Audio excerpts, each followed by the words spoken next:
in studio here at Park the Lawn. I'm here with the Wookiee who is playing guard duty here on top of the table.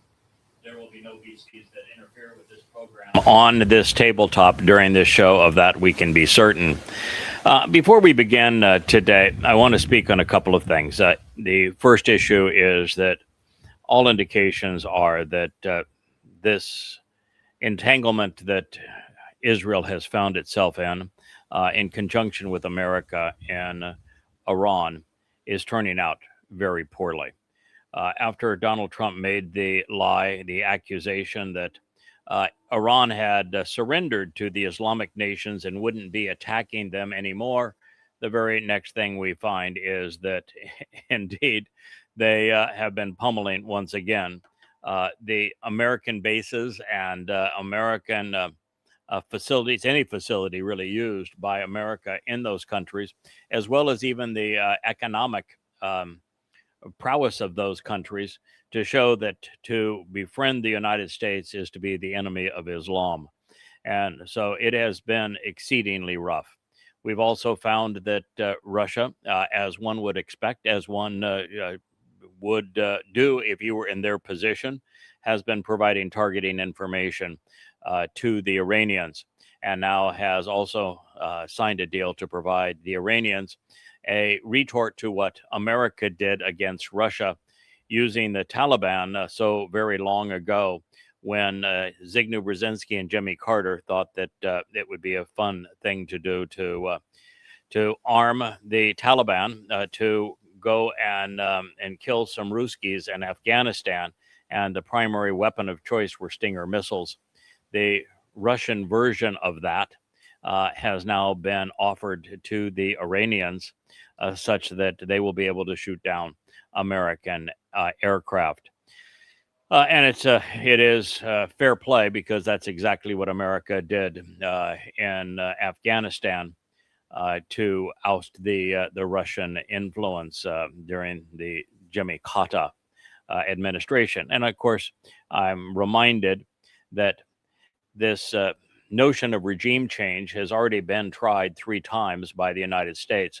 The Iranians elected a leader democratically who thought that it would be better to have the revenues from the oil that was extracted from its land benefit the people of Iran rather than America's oil corporations. And he began the process, as did every other nation around them, of nationalizing the oil fields and refineries. And when he started doing that, America decided, well, it's time for regime change. We're going to have a coup. And it was America that brought in the Shah to preclude the Iranians from controlling their oil and for being a puppet dictator of the United States. And then as the Shah decided, God, I played puppet dictator to the United States for so long. Eventually, I need to honor some of my responsibility to the Iranian people and do as my predecessor had done, which is to make certain that some of the benefits of the oil being extracted from Iran actually goes to benefit Iranians. At which point, it was Jimmy Carter who decided, nope, we're going to cut him off. And he brought in the Ayatollah. So this is that was our third regime change in Iran, all of which was nefarious, all of which was inappropriate, all of which was based on greed, all of which was counterproductive.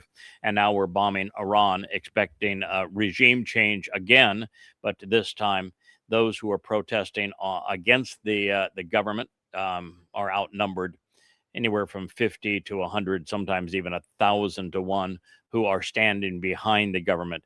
There has never been a case where a country has been bombed into oblivion that the people decide, boy, I just really like those people that are bombing us. I mean, it's just utterly stupid that this would result in regime change that would be favorable. But nonetheless, that is the situation. So the basis for the war was absolutely moronic. There was no chance it was going to prevail. Listen, I'm no fan of Islamic theocracies. I think all of the Islamic governments throughout the Middle East and the world are counterproductive. I would isolate and quarantine all of them, do no business with any of them, and not sell any of them weapons. That's how I would treat the menace that is Islam. But the fact that we do business with some and then try to control others has put America in a very difficult position and an immoral and ignorant position that is now turning on America. And what I want to emphasize is that by the U.S. bombing Iran, what it did was finally drive a wedge between the U.S. and all of the Middle East fiefdoms. And it's because even though they said you can't use our airspace, you can't use your bases, which was, many billions of dollars invested in them to attack Iran, the fact is that the Iranians still recognize that the way to prosecute the war was to go after the American installations, the CIA, the NSA, and military operations throughout the Middle East to deprive America of the ability to use them and to drive a wedge between Muslims and the United States. And they have been largely successful in doing so. And in doing so, what happened and the result of it's going to be that the age of the petrodollar, of America promising protection for those countries in exchange for them limiting the sale of gas and oil to the dollar, is now over. And it was quickly cratering as a result of America's malfeasance when they seized the sovereign wealth of Russia and used dollars as a weapon, and then sanctioned many countries in the world, including Iran, including Russia, including Venezuela, again using trade as a weapon and the dollar as a weapon. This gave rise to BRICS, which is now a viable alternative, and this bombing of Iran is the final wedge, such that the only way that America had any pretense of pretending to be solvent and being able to fund its debt was through the petrodollar, and now that era is over. So Trump assured the rapid decline economically of the United States. You see, every year now, the Fed must refinance $4 trillion worth of U.S. sovereign debt, and there are no takers. China is a seller, not a buyer.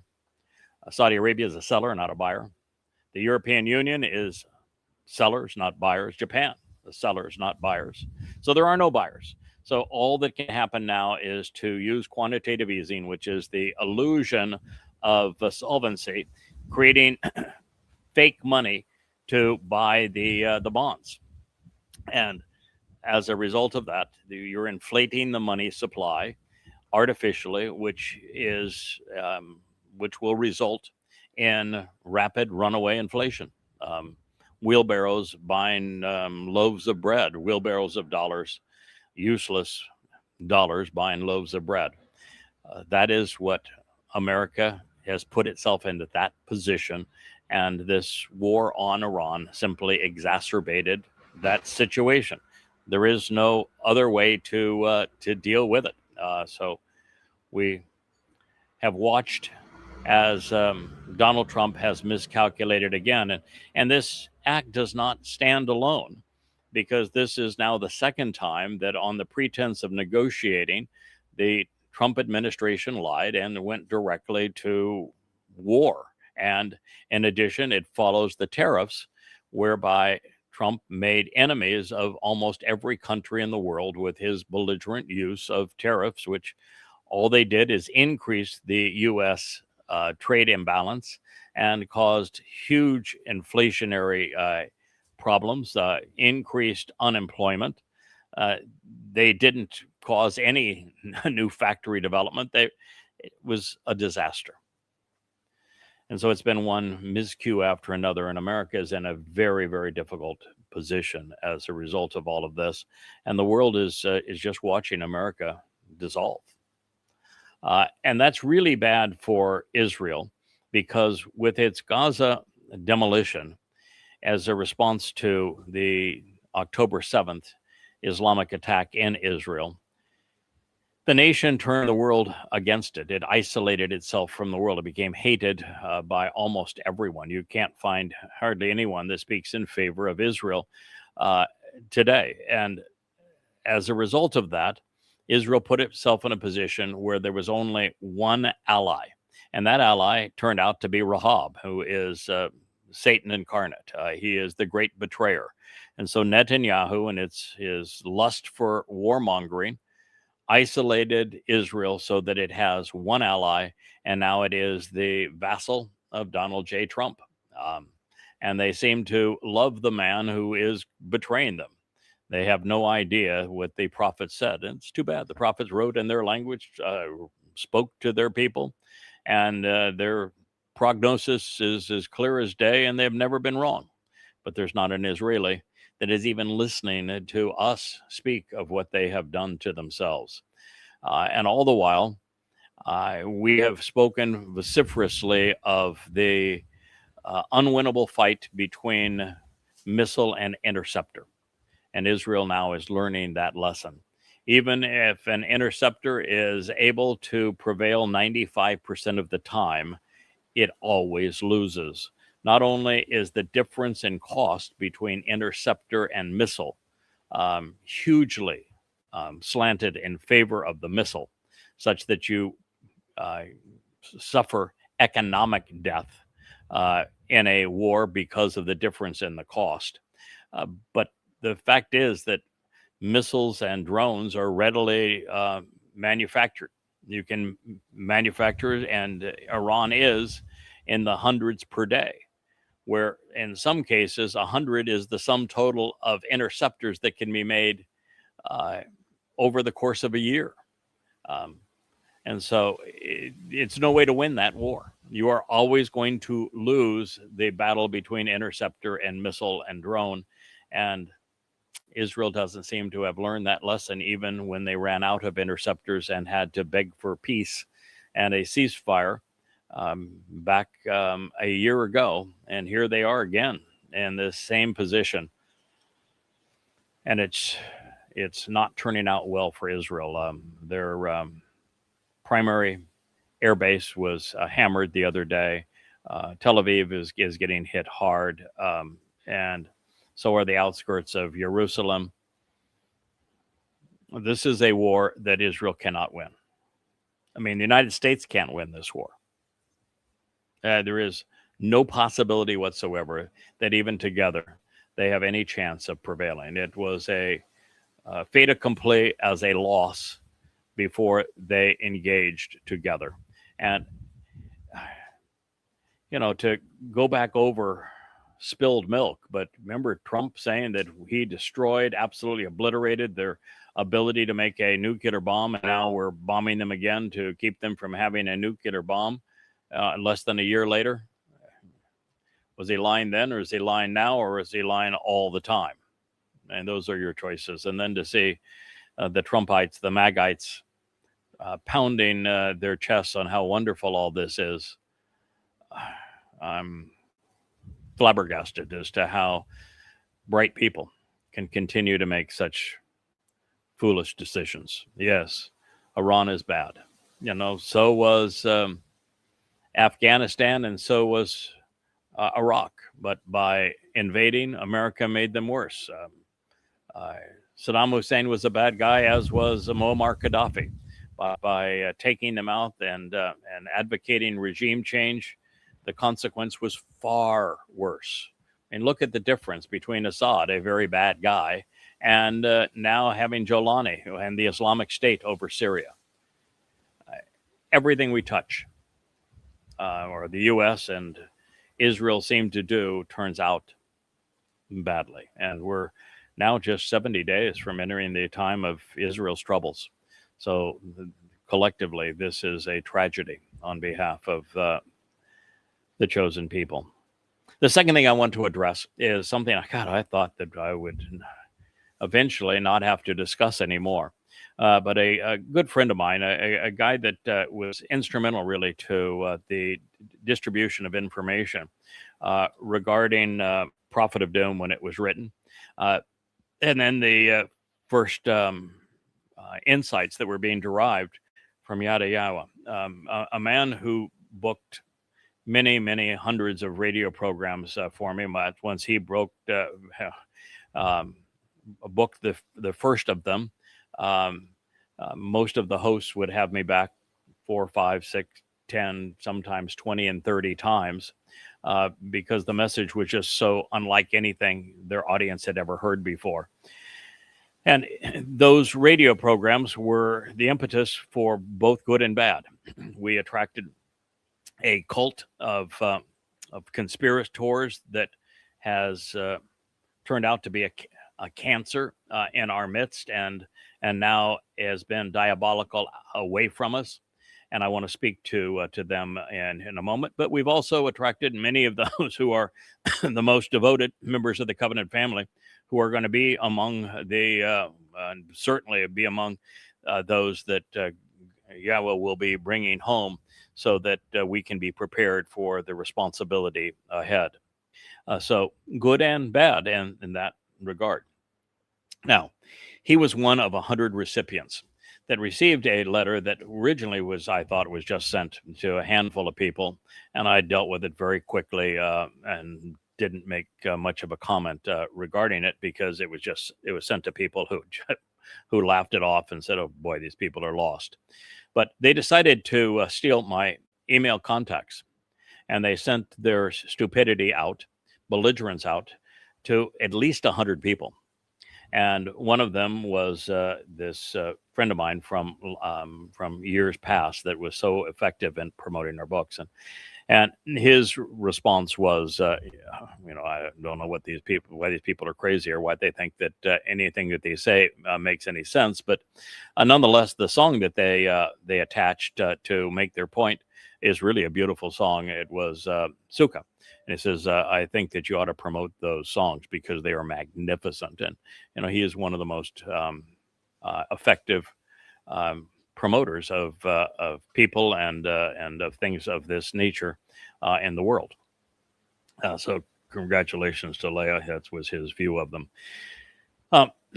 And we've had 5 or 6, maybe up to 10 mutual exchanges since that time. A very interesting dialogue. And so the benefit of the belligerent Mother Goddess cult is that they've reintroduced me to somebody that I hadn't talked to in a while, as he was going through a very nasty divorce.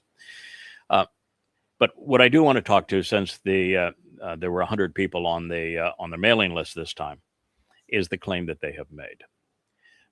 They are not very bright. In fact, stupid would be a better description of them. They decided that when we were reporting on the final word picture, whereby Dode acknowledges that his mother, his M, was instrumental in his recovery. She, according to the final mashal, this would be Proverbs 31, it is apparent that she did not work alone. There were 3 references in it highly favorable to her Baal, her husband. And there is no way to interpret the message of the 31st mashal or proverb in any way other than gloriously positive. It is the message that first got Dode's attention, sobered him up, got him to recognize his place as God's son and savior, such that he turned his life around. And it was the first of 2 presentations to him. The second was the 89th Mizmor. And in it, as I say, Baal, which I had always viewed as a negative term because it is used many times negatively, was exceedingly positive. And Therefore, it's like a whole lot of Hebrew words that has a negative and positive connotation. It was used in that mashal just to prove this point, along with a title that also is positive from God's point of view, but also used in conjunction with Baal in a negative light, and that is Eshar. And Asher is the name of one of the 12 tribes of Israel. It's a name of the last one born to Leah's maid, the tribe of Asher. And she is ecstatic about it because she says that as a result of Asher, that she is going to be viewed as blessed and beneficial to all Israel for all time as a result of the birth of Asher.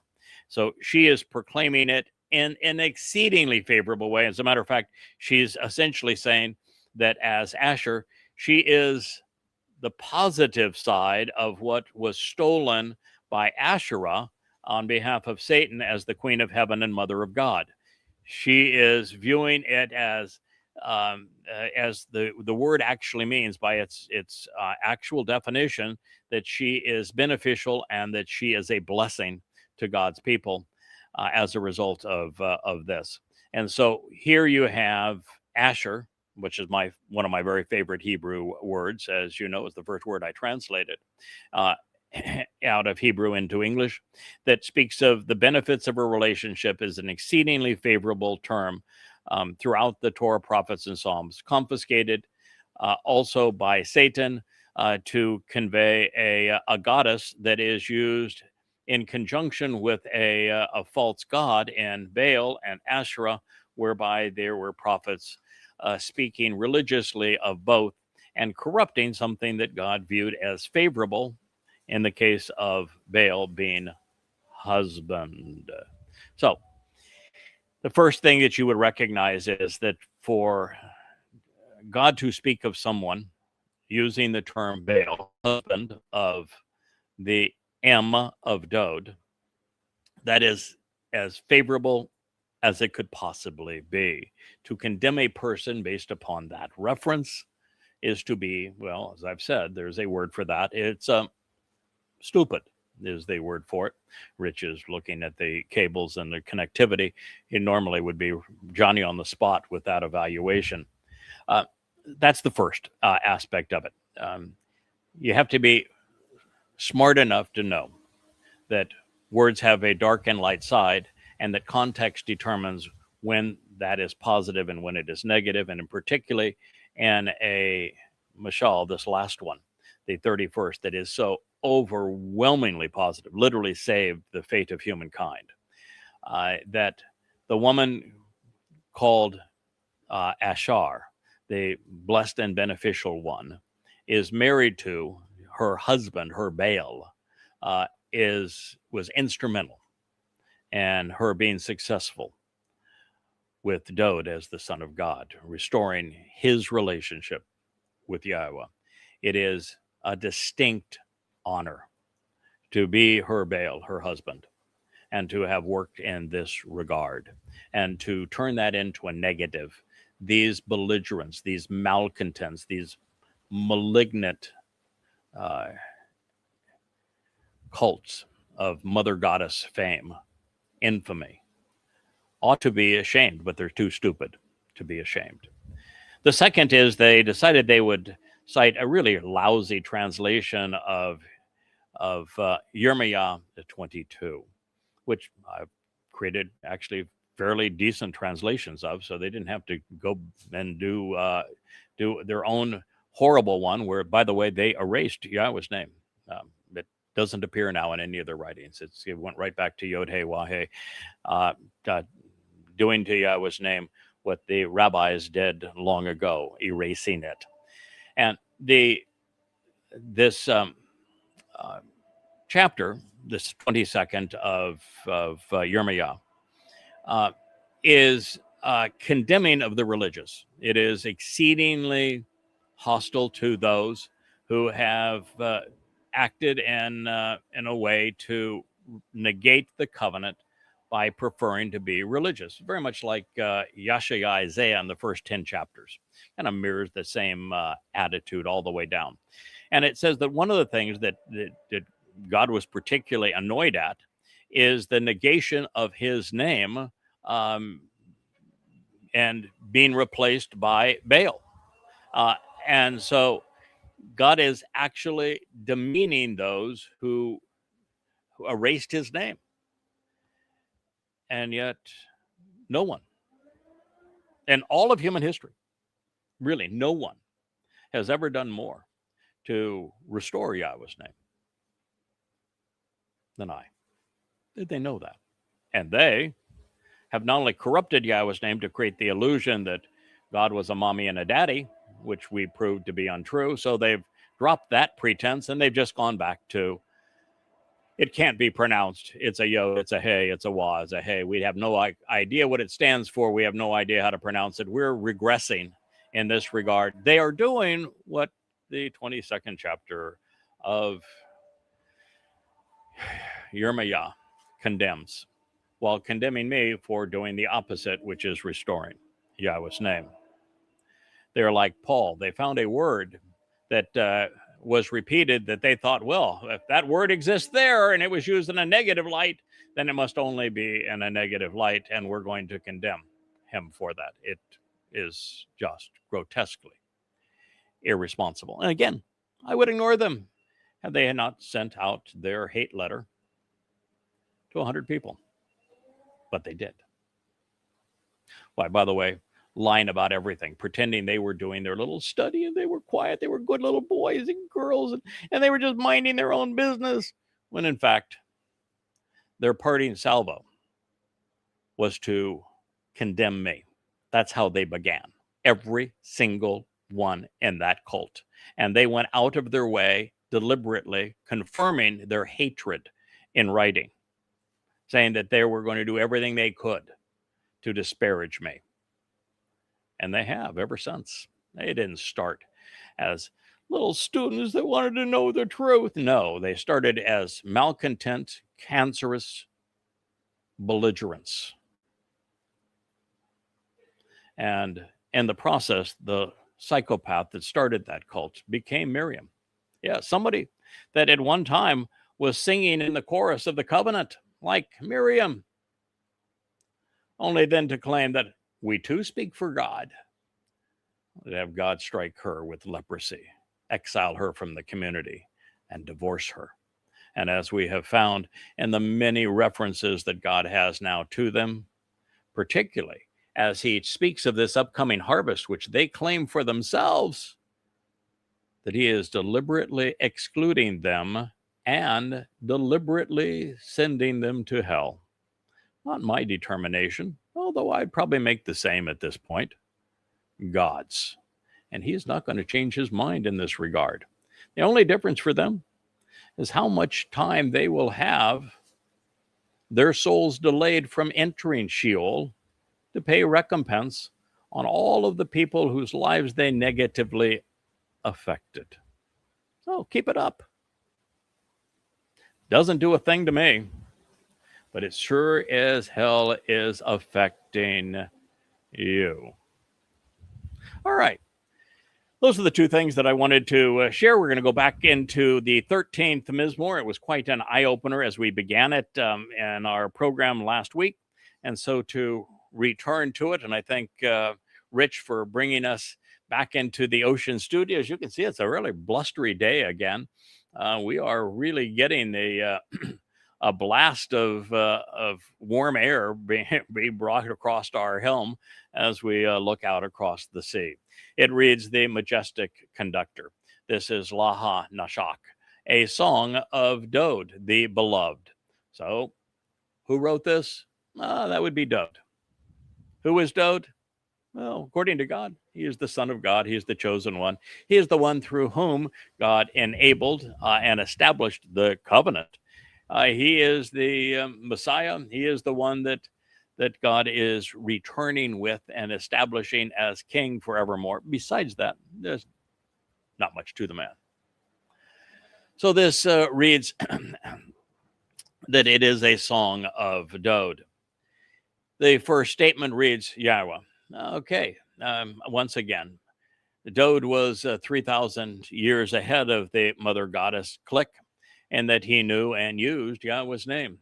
He didn't write Yod He Wah He as if it was a word or a name or a designation that could not be pronounced. He is speaking to him, and he says, Yahweh. And it's not hard, really. All one has to do is look at the verbal basis of the name. God gave us the verbal basis. He told Moshe his name was based upon Haya. That tells you how to pronounce 3 of the 4 letters, Haya. And then all one needs to do is to look at the name of the book in which God introduced his name, because he calls it his Torah. And the Wah in Torah is what delivers the O sound. It's also repeated by the Wah in Shalom. Yahweh, for how long, especially on behalf of the enduring witness, this restoring witness of the eternal testimony, will you allow me to be overlooked? Question mark.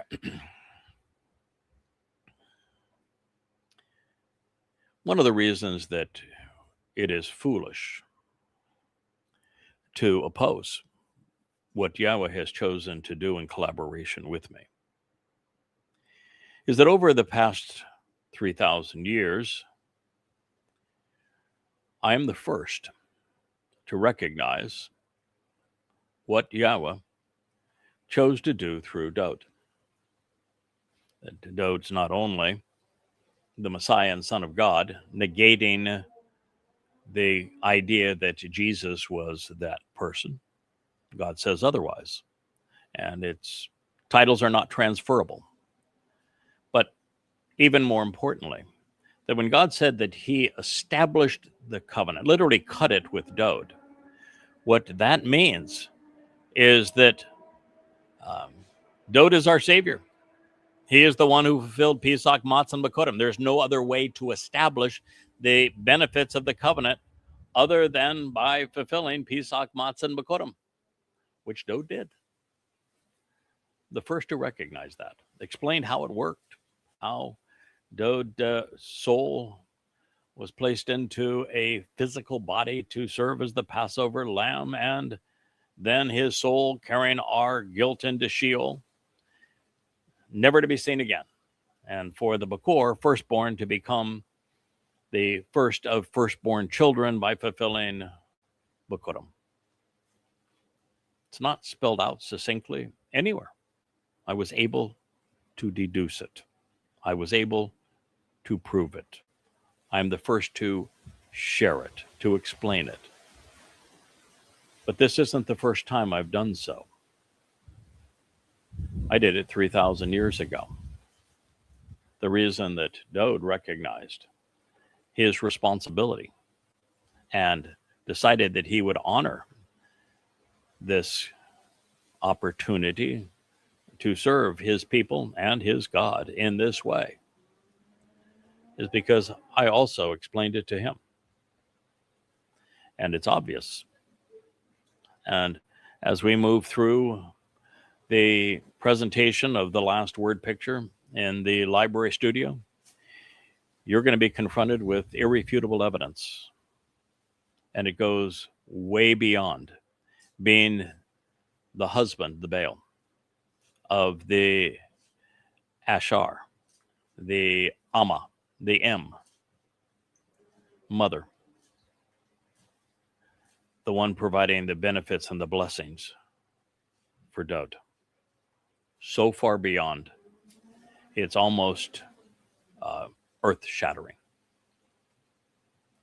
So Yahweh, for how long, especially on behalf of the restoring witness, will you allow me to be overlooked?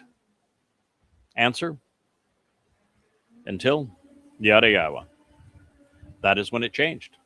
It was 4 or 5 years ago that after working on these books for all of this time that I was finally able to figure it out. I'm going to let this very annoying truck go by. I don't know why they decide that they need to drive by our home 20 times, but they have or why they don't have a muffler on their truck, but they don't.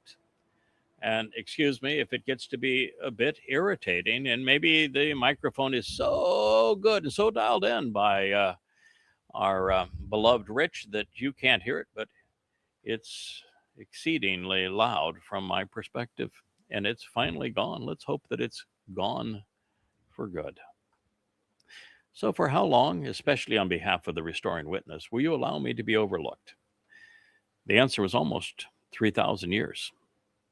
From the time that Dode wrote this, probably around the 60th birthday, someplace thereafter, between 60 and 70 years of age, which would have been, right around 980, about right around 980 BCE to right around 2022 CE.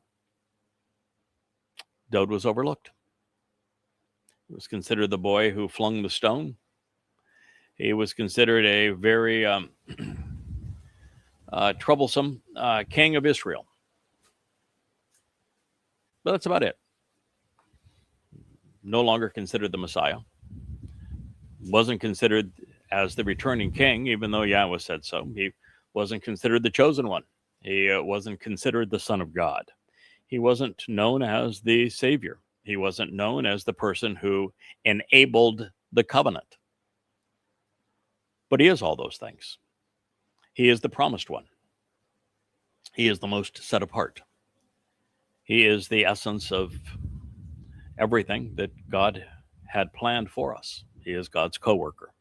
He was not known as any of these things until I was able to deduce them and share them with you. That is the answer to how long he would allow Dode to be overlooked. Then Dode speaks of Yahweh as the Nasak, proving that I was correct, that he is not speaking of a conductor of instruments, but indeed of Yahweh. He refers to him as your enduring eminence, majestic and everlasting guide.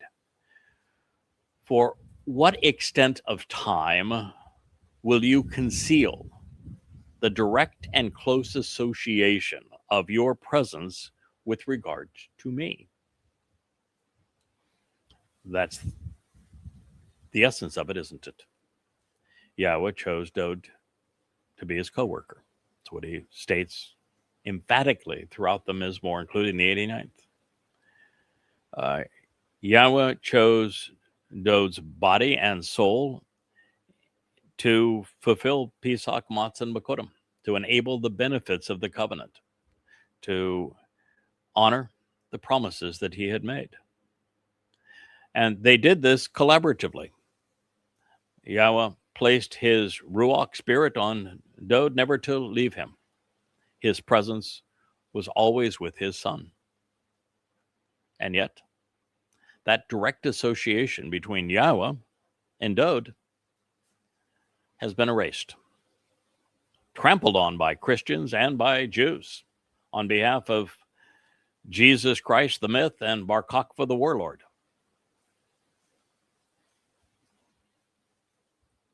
It's tragic, really, because collaboratively they offered humankind the greatest gift ever: eternal life, the removal of all guilt, adoption into God's covenant family, and essentially infinite empowerment, enrichment, emancipation, and enablement to go from 3 to 7 dimensions. All of that was tossed away.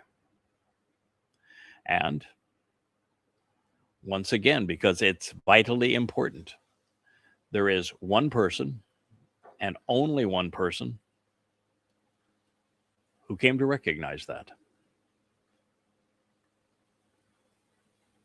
Now, how important would that person be when he comes to recognize it?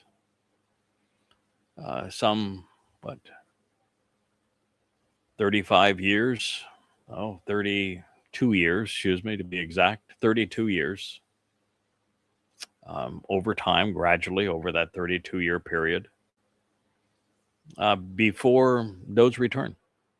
Here I'm speaking to you 7 years before his return, still trying to garner Israel's attention so that they know that Dod is their Savior, the Son of God, the returning Messiah, the returning King. Elyon, for crying out loud. Elyon, full influence of God in our presence. It's Dod. No one knew it or shared it. Not over the course of 3,000 years. There's hints of it in the prophets. Yeshaya came closer to it than any. And he did everything but just lay it on the line and say, all right, yeah, it says that the lamb carried our guilt, but in that particular discussion, he didn't name the lamb. He just told you, if you want to understand this, listen to the man who knows the identity of the Zeroah. And he does not specifically say that matzah was fulfilled by carrying our guilt into Sheol. But yet it's obvious. At least it was to me. And I've subsequently proven it. No one says in so many words, Dod's body served as the Passover lamb, and yet that's the only logical conclusion that you can deduce from the prophetic accounts. But no one said it. Until now. And there's no more important truth to behold than that one. So he goes on. And by the way, if you think that I'm bragging here, go away. I mean, for somebody to think that you would choose, boy, I think I'm going to take that title Baal and I'm going to apply it to myself. What a great idea. People will really admire me if I choose that title. Boy, I'll become filthy rich. I'll have followers up the wazoo. What a great idea. I'm going to take that title and apply it to myself. Are you out of your ever-loving minds? Every time Yahweh ups the ante and he adds another identifier to the one that he has chosen to work through to restore his name and his beloved son's dignity, you go and put yourself in the crosshairs of all the belligerents and idiots of the world. And the more controversial the title, the worse it becomes. So you'll do exactly the opposite unless you know and trust Yahweh explicitly and are always willing to go where his words lead, no matter the personal consequence of doing so. But God was really quite clear. What do you think the story is in Bereshith 1, the first book and the first chapter of the Torah, where he speaks of the lesser luminary that he calls great, reflecting the greater luminary's light as a sign for the Moedim? What do you think he's talking about? When he introduces the two trees and the tree of knowledge pointing to the tree of lives, who do you think he's speaking of? Particularly when he tells you that the choder is the tree of knowledge. It shouldn't be all that difficult, folks. But the reason that we emphasize this, and I tell you that God proclaimed upwards of 1,000 times that I would do this for you, for him, for his people, for his son. The reason I tell you this is so that you would trust what God has to say through me. It isn't just a matter of study that I came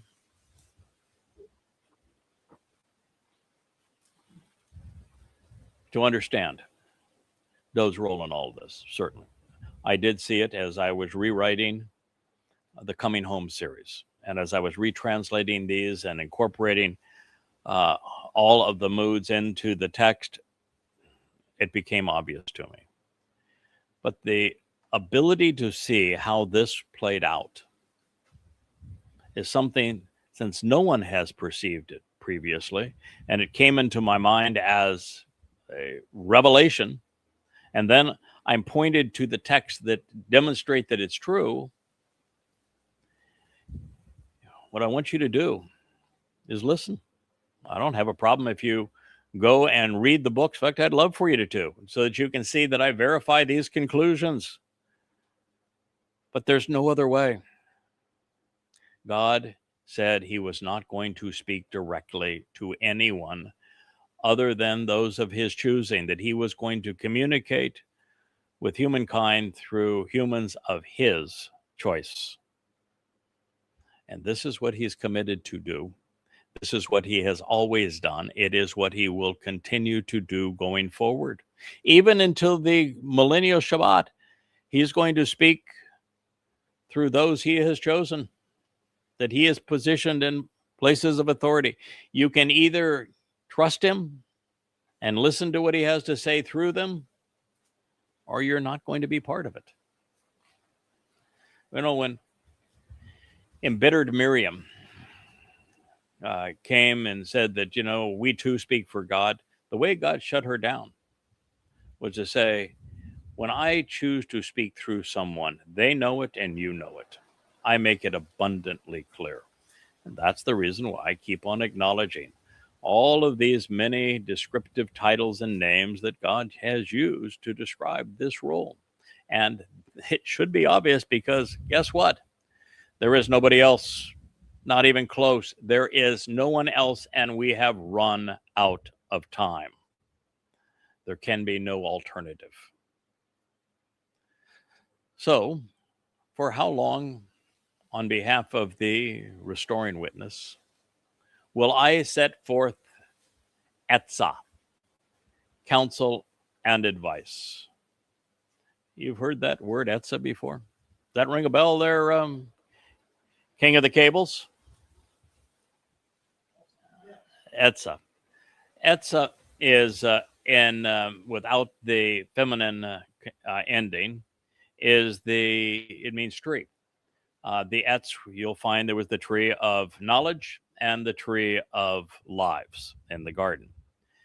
Etzah expands the capability of those trees. It's taking a man and a woman, and when they come together, because etz is masculine, etzah is feminine, it's like taking a man and a woman, bringing them together, and if there is the spark, there'll be three, sometimes four. And together they are, even without children, they are more than they would be individually. Etzah is like so many of the feminine endings to important masculine terms. It blends both intellect and compassion, things that you have to have if you're going to change the world. And etz becomes tree with the etzah of counsel and advice on the entire picture or portrait that God has provided. Etz is the tree. Etzah is the tree of knowledge of good and bad, with everything framed and put into place so you can see the whole story and all the details of the story from beginning to end. Etzah is one of the seven spirits that were bequeathed to the Choder. One of them also is Diath, which is knowledge. So he is the tree providing counsel and advice on the entire story of knowledge. So for how long will I set forth counsel and advice on the entire picture, this tree of knowledge? Through my soul. Through his soul. Why? Because it is Dode's soul that matters. He was given a new body to fulfill Pesach, and a soul fulfilled matzah. I have previously stated, and I will admit that now, that I was wrong. I did not appreciate why it would be appropriate for Yahweh to put Dode, have him be born into the waning years of the third, entering the fourth millennia, by having him enter that life as a baby. So I assumed that perhaps 3 to 4 years, 4 being the time that the Passover lamb, 4 days prior to Passover, that the lamb was brought into the home, that perhaps it was 4 days, just like it was 4 years prior to year 3000 Yah, that Dode's prior life had concluded. That might have been a reasonable time for him to be inserted, but even then, why? And even then, it's not consistent with God's nature. I thought it was consistent with God's nature not to have his beloved son have to endure Roman-occupied Yehuda for 33 years prior to the fulfillment of Pesach, Matzah, and Bikurim. But I missed something. I missed something that I had not seen because I had not considered the M of Dode and her Baal husband, pursuant to Dode's restoration, so that he would be there. But Dode's quite clear. His mother and his life as a shepherd turned king of Israel was a horrible person that he barely knew and strongly disliked. And his father was a real jerk, a complete loser. And largely because he did not know the love, support, nurturing, upbringing, guidance, modeling of proper behavior of a mother and father, Dode's life as king was not good. He was bad a lot of the time, a lot of bad judgment. He did not deal with men well or with women well. He did not know how to respond most of the time. And so by not having a loving and supportive mother and father who were part of the covenant, in that life, Dode came to model Yisrael, whose mothers and fathers have not been part of the covenant and have given rise to malcontents. And largely that was the lesson of that life, is that Dode came to model Yisrael, and it was only through this intervention that with a mother and father that Dode got his life back together and his relationship restored with Yahweh. And once you recognize that, then you recognize that, well, you think that Yahweh is going to allow that to happen again? When Dode finally understands that he's going to serve as the Passover lamb and his soul is going to carry our guilt into hell, do you think Yahweh is going to place him in that position alone? That he's going to be like he was the previous time, without a mother and father? No. And so what do we learn? We learn that when Dode writes his great dissertation on fulfilling Pesach, Matzah, and Bikurim in first person in the 22nd Mizmor, early on, he says, I was born of a mother. I came out of the womb. I experienced the gushing forth, the breaking of the water of natural childbirth. I was nurtured on my mother's breast. He goes on to describe the very fact that he was born of a woman at that time. He had a mother. And then he uses a term that I will describe later when we go and retranslate that speaks of a prominent tree that stood by him the whole time. Never left his side. He spoke of his mother and her husband as his mother and father.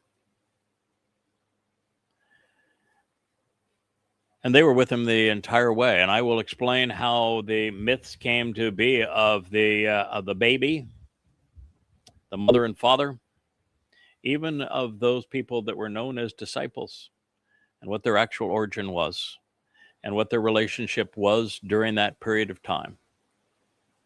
Because Paul didn't make it up. He copied, he counterfeited what had been. And so I've got a lot more, as does my wife, invested in this than simply being your herald, than simply reflecting the King's light, than just being the tree of knowledge. And those things would have been enough for a lifetime, would they not? Through my soul, Yahweh inserted Dodsol into a woman. Matter of fact, what's really interesting is I traced down the Isaiah 7, I think it's 7:14, 7:11, 7:14, something in the 7th chapter anyway. That prophecy, it's the one that's stolen by Christians all the time to say that it is the sign of the virgin birth, and it says nothing of a virgin. But the term that is used is also used in the 89th Mizmor. And when I came across, I said, oh my, this is the explanation. And that term actually describes the nature of the person, indeed people, husband and wife, mother and father, that were brought to bear to deliver the very Son of God, whom they called Emmanuel. Not he is God. God is with us. So much more you can learn when your eyes are open, when you're receptive, when you're willing to go where the words lead. It was Dodsol. It wasn't actually his second life, but it was an extraordinary one. And he not only learned in that life what it's like to be supported by a mother and father, but God didn't allow him to be all alone, to have no one to celebrate the 7 Moed Mikre along with no one to comfort him, to guide him, to reassure him. No, his soul was loved. He continues, the dissatisfaction of having been pushed away, discarded, and disregarded is upon my heart and in my thinking every day. You see, in 982, I believe probably was the year, Dode was 60 years old, when my wife and I delivered the last word picture and the 89th Mizmor song. We didn't just tell Dode that his role was exceptional, that literally the fate of the planet, the lives of every human, was hanging on him restoring and reestablishing his relationship with Yahweh. We didn't just tell him by walking him through the Torah that he was the Son of God who would fulfill Pesach, Matzah, and Bakorim. We also told him what his people would do to discard and disregard all that he would achieve. And it weighed heavily on him every day thereafter. Still weighs heavily on him, still weighs heavily on my heart to have God collaborate with this kind of gift, allowing the body of his beloved to be crucified on Passover, to open the doorway to life, and then allowing him to carry our guilt into Sheol, to deposit it there, never to be seen again, so that we are guiltless, and then to have that turned into the lie of Jesus Christ and Bar Kokhba, religions of Christianity and Judaism, by people who are claiming that they're speaking for God and yet they're annoying God. It's aggravating. For what extent of time, he says, will the one who is in opposition to me be lifted up and exalted over me? Jesus Christ is in opposition to doubt. Paul is in opposition to doubt. Satan, who is the god of religion, is in opposition to doubt. We have a makeshift gateway that keeps little Cara from running and being free roam, and it blew down. You can just leave it down if we're coming to the end of our program. If they go off and explore, so be it. They are dogs, and they enjoy being part of their pack. So we'll not worry about that.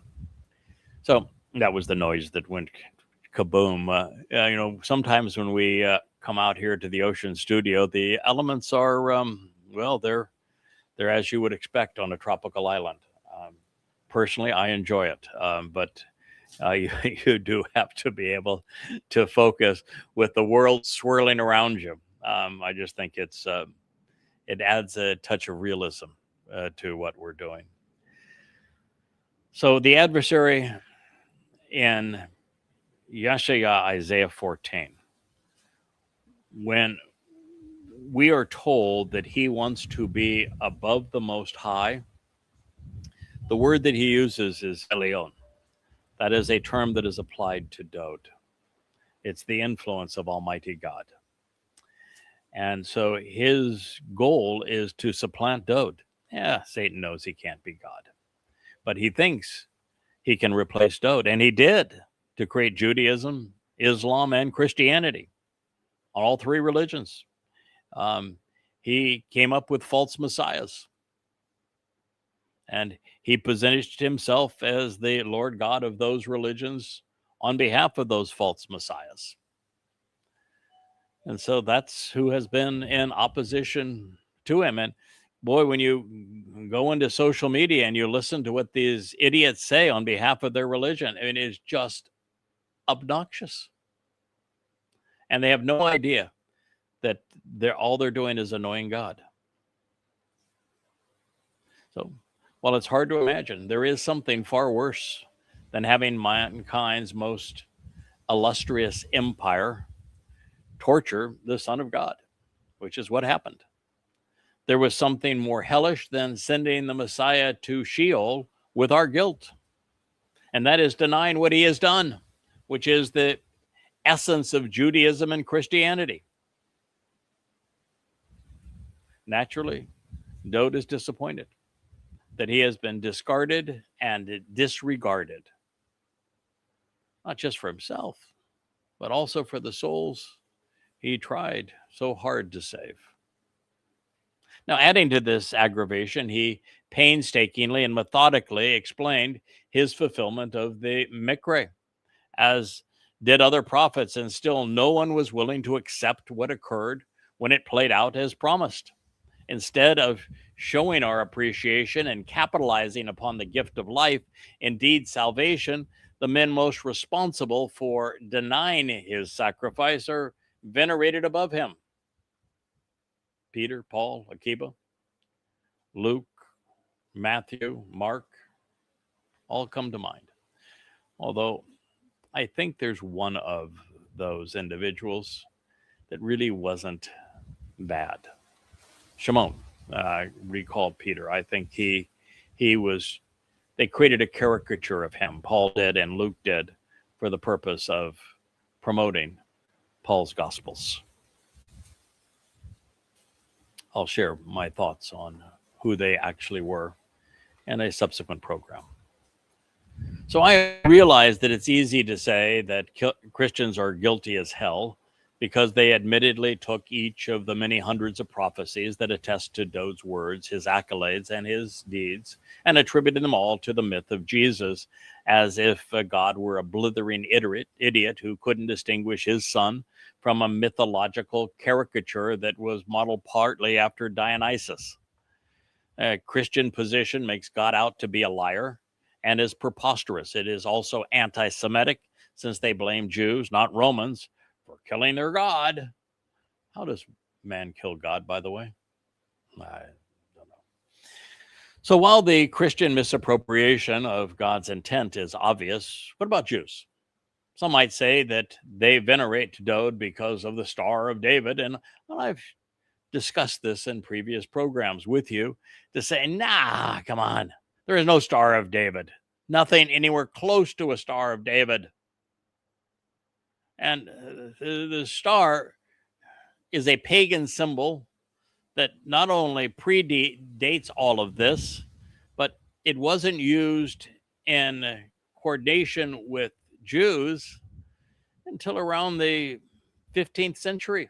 And then it was a rabbinical token in Ukraine, where some rabbis wanted to have a flag, and they decided they were going to put this star on their flag. Who knows why? But the Roman Catholic Church picked up on it, used it to disparage Jews. The Nazi Germans used that same symbol to isolate, disparage, and harass Jews. And then they picked that symbol to which they had been harassed and rebuked, that has absolutely no correlation whatsoever with the Torah and prophets or with the Messiah and Son of God Dowd, as the symbol of their country and their religion. Well, they also are antagonizing the Almighty, whose name they happened to erase. You want to know the real author of that star? It's Bar Kokhba. You know what Bar Kokhba means? Son of a star. He was Akiba's false Messiah. So clinging to the delusion that led to the diaspora, Jews subjugated throughout the Holy Roman Empire continued to identify with this symbol of false religious hope. Mocking them, the Roman Catholic Church made them wear it as a sign that they should be disrespected and delegitimized, dehumanized, demonized throughout Europe, and they were. That's why the Nazis used it, and to the same effect. Therefore, to attribute this symbol of denial and degradation to Dowd is as delusional as it is disgusting.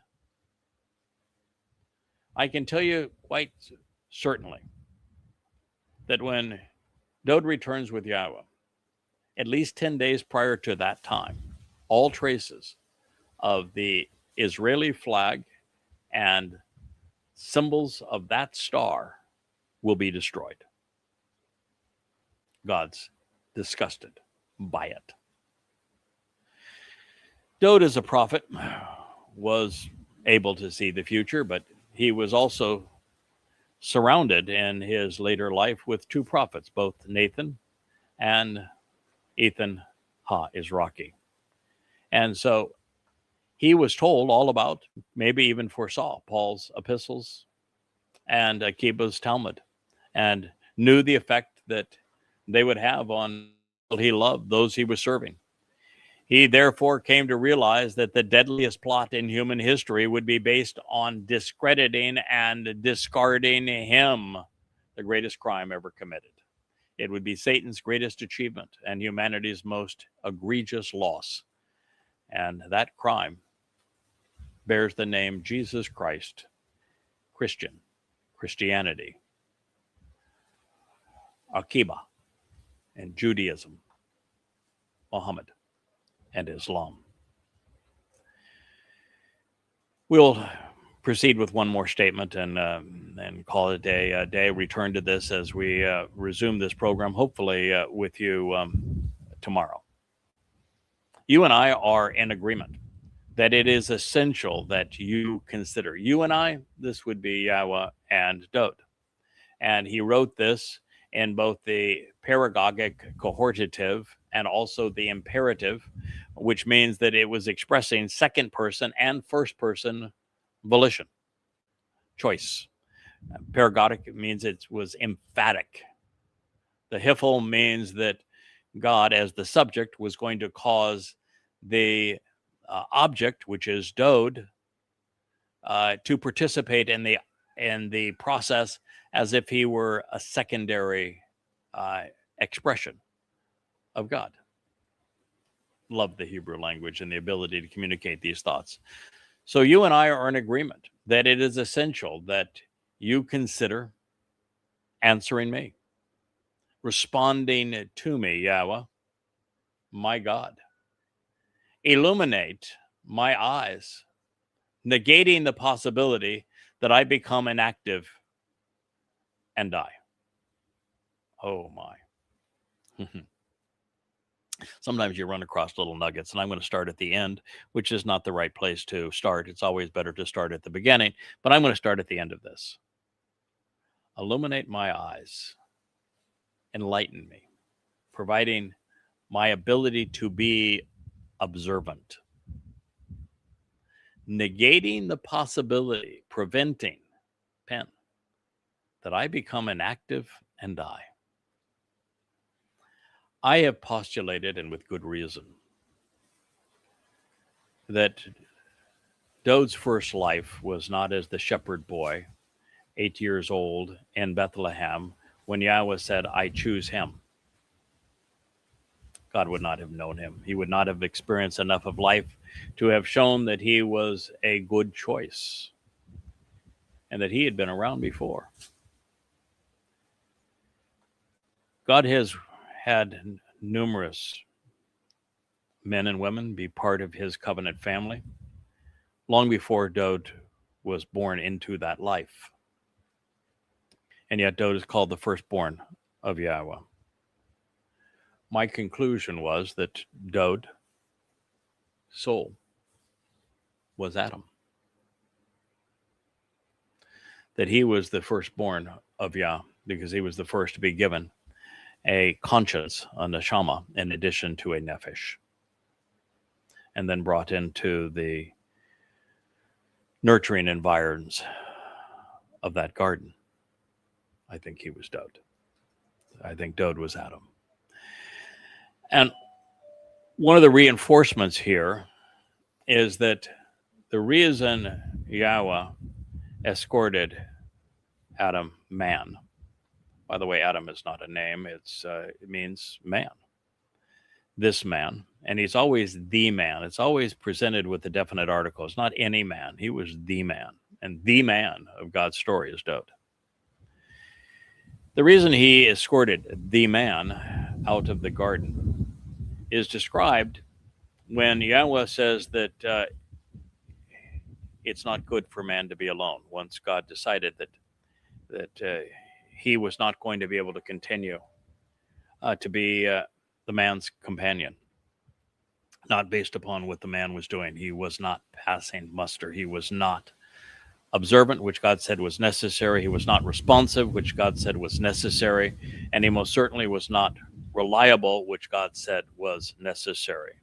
And God said, if you aren't those things, then you're going to die. And he particularly tells us as he is removing the rib from Dode's sides to create Chawa, woman, to support man, so that man would not be alone.